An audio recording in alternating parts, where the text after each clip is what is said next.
So yesterday we finished off the story with the family leaving their home and saying goodbye to their cat, who was sat here looking a bit miserable, if I'm honest, but I can't blame him or her. So today we're just going to have a look at 4 more pages, or 4 more single pages. So we're just going to look carefully at the illustrations to start off with. So here's the next picture. Have a careful look at what you can spot in the picture. Perhaps the faces of the people, the vehicle that they're travelling in, the luggage that they've got.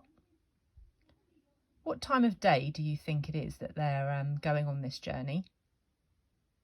How do you think they're feeling about it? Then we move on to the next page. Have a think about what's changed in this picture.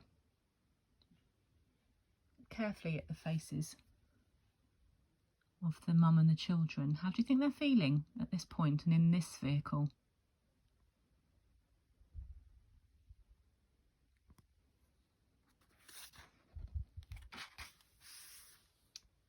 Okay, this is the next page in the next vehicle.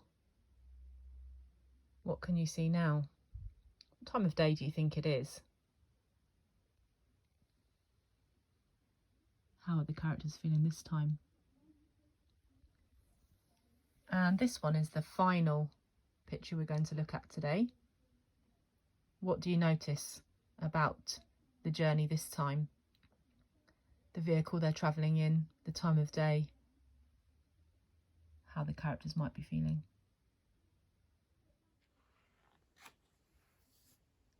We leave at night to avoid being seen and keep moving for many days. The further we go, the more we leave behind. So something that you might have noticed is the colour of the vehicles. These are all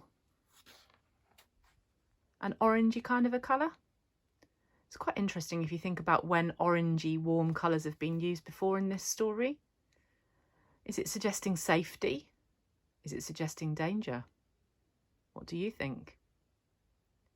You may have also noticed the way that the amount of luggage that the family have with them is decreasing as we move through the pictures, until at the end, there's a very small amount of luggage left with the family. They can't fit much more in that little wheeled trolley thing, can they?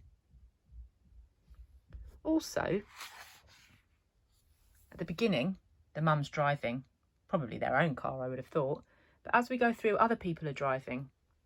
And when we've looked at this before, people have talked about, do the drivers always know that they've got people in the back? They're whispering here. Who are they hiding from? Is it from the driver, or is it from people that might be outside of the car? I don't know. What do you think?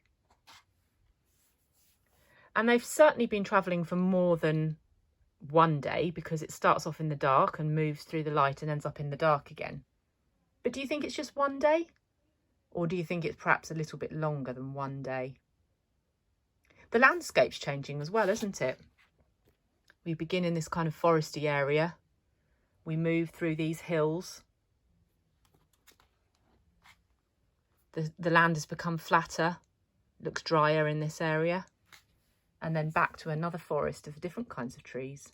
So I wonder how far they've gone on their journey. So today's writing task is thinking back to this picture, where one of the mother's friends was talking to her about where she thought they should go to try and escape. So if you remember, the text says, the other day, one of my mother's friends told her that many people are leaving. They're trying to escape to another country, a country far away with high mountains. So today I would like you to imagine that you are writing some advice to the mother about what she should do about leaving home and escaping this dangerous war-torn area, where she should go, what she should take with her, and why she should do it. Why should she leave? Why should she go to these mountains? So as this is advice from a friend to another friend, we're going to be focusing on writing informally. If you have a look at the English document that has been sent on Class Dojo, hopefully it will remind you about informal writing.